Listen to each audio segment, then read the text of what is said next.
Hi everyone, welcome to vlog number 4 already. And as I've done now and all the others, first like to start to thank you for watching number 3. And that was a long one, it was more than 12 minutes, but I understand that most of you have watched it in its entirety, or at least a long part of it. So thank you very much for that. It was about, the feedback that I got was very good to get the insight about, okay, what are the longer term decisions that we all will need to take together to get to FloraHolland 2020. So what do we need to do in 2016, in 2017, in 2018. So I got a lot of good feedback on that one. So thank you for that. In this fourth one, what will we touch upon? Primarily the World Flower Exchange, because as I'm recording this, I've just come back literally from China. Well, just come back. I've come back on Saturday, and now it's Monday, so it's very fresh. It's very top of mind. So I will primarily take my time to talk about that. I also want to give you some feedback on the session that we've had with the board about the cooperative of 2020. I talked about that in my last vlog as well, and we had a whole session, a whole day session with the board to talk about, okay, what could this look like in the future. And then I'd like to talk to you a little bit about the regional meetings that are upcoming. Actually, the one in China, hear me. No, in Kenya and Ethiopia, they're coming up next week, and we already had the one in Israel. I think that was 2 weeks ago. But first, let me talk about the World Flower Exchange and China with you. As you may know or may not know, it might have gotten a bit more attention in the Dutch media, clearly.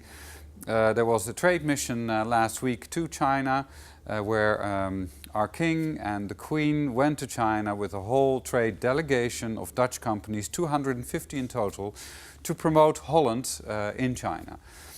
For us, for the flowers, it's been extremely successful. We've gotten a lot of attention in the media.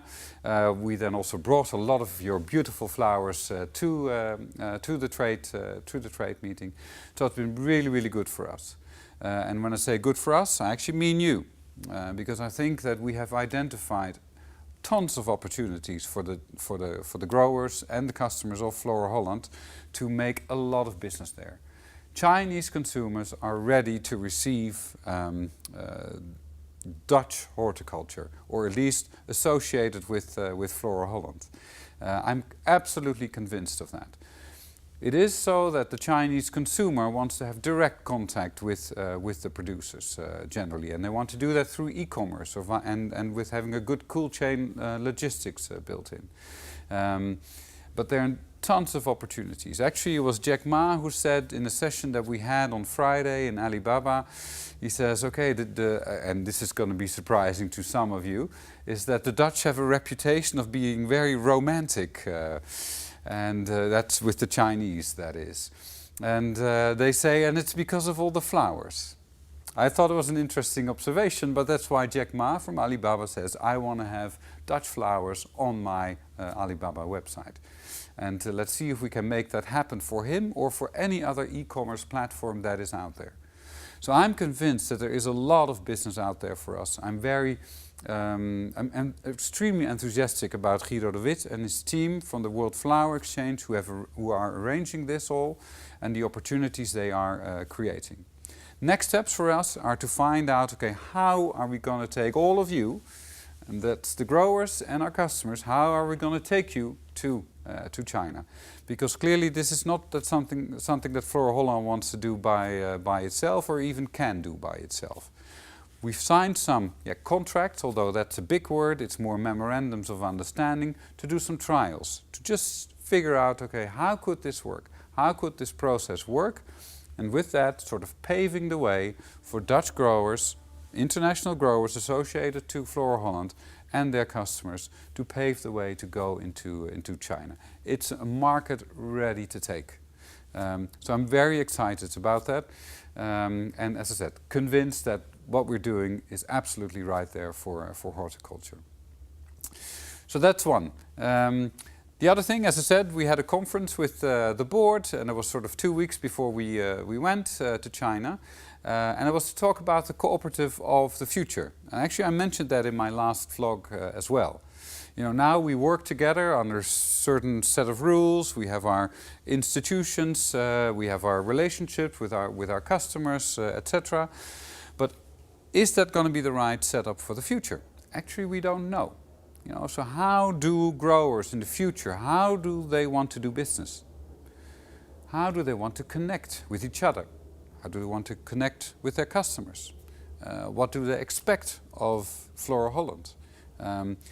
Big questions out there. And not necessarily questions that I need to answer or that the current system needs to answer, but really that the future generation also must answer. So we also had some input from young growers, young customers, young employees on how they would like to work together in the future. Very inspirational session. Next steps, you will ask me, okay, so when are we going to see something about this? We're going to make a program out of it, so equal to new auctioning, equal to consumer, to the World Flower Exchange. We will make a program called the Cooperative of 2020, and for that we're now looking for a program director. We're looking internally and we're looking externally. What I do know already that the cooperative of the future will be a lot more about sharing knowledge, sharing innovation than it is today. I'm very excited about what came out, and I'm convinced that we're going to make a nice program out of this to create this wonderful collaboration system of the future. That's the second thing that I wanted to talk to you about. The third is the regional meetings. They're upcoming. We have the one in Kenya and Ethiopia planned for next week. And there we're going to talk to a large extent about the new auctioning. And it's in an exciting phase right now.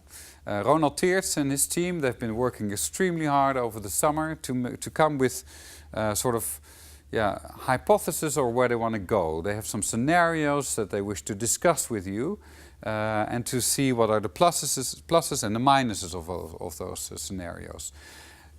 To make sure that we make a concrete choice about where we want to go with the new auctioning, where we want to take this day trading system that we now have and what it needs to look like in the future. So that's going to be part of the regional meeting, so please do attend, because this is going to be very important for us, but also very important to you, because we're going to make choices here about how this future trade will, how it will look like in the future. But if that's not reason enough for you to come, then there's a second reason that you should come, because we're also going to talk about the financing of the cooperative. As you know, with our cost structure that is continuously going down, also our need for assets is going down, and we have some bank loans that are expiring. So we need to have a look at the financing of the cooperative and how we want to, what it should look like in the future. Now is the opportunity. We will have less need for capital in the future, but we also have these loans from the bank that are expiring, and we need to do something with that. That's from our point of view, from the cooperative point of view. But of course, this has also your point of view, because this touches your bank account immediately. So if the new auctioning is not enough reason to come, then maybe this one is. It's going to be exciting discussions, and I'm really looking forward to that. If you are in Kenya and Ethiopia, I'm also coming with the two chairmen of the advisory councils, Jan Mantel and Sjaak Buijs. They're joining me on this trip, also to understand the needs of growers and customers in not necessarily Holland, but in other places. So that's going to be very exciting as well. Today is 2 days before the International Trade Fair that we're going to have in Aalsmeer. So we're publishing this vlog just before that. So maybe I'm going to run into you. I'll try to be on the floor there as much as I can. I find it very exciting, at least the two that I've attended so far. So I hope to meet you there. If you have any questions or concerns, then please raise them with me directly during the trade fair. If not, then I hope to see you maybe sometime in the future. That's it. That's vlog number 4. As I said, hope to run into you very soon, and otherwise I'll see you at vlog number 5. Thank you very much.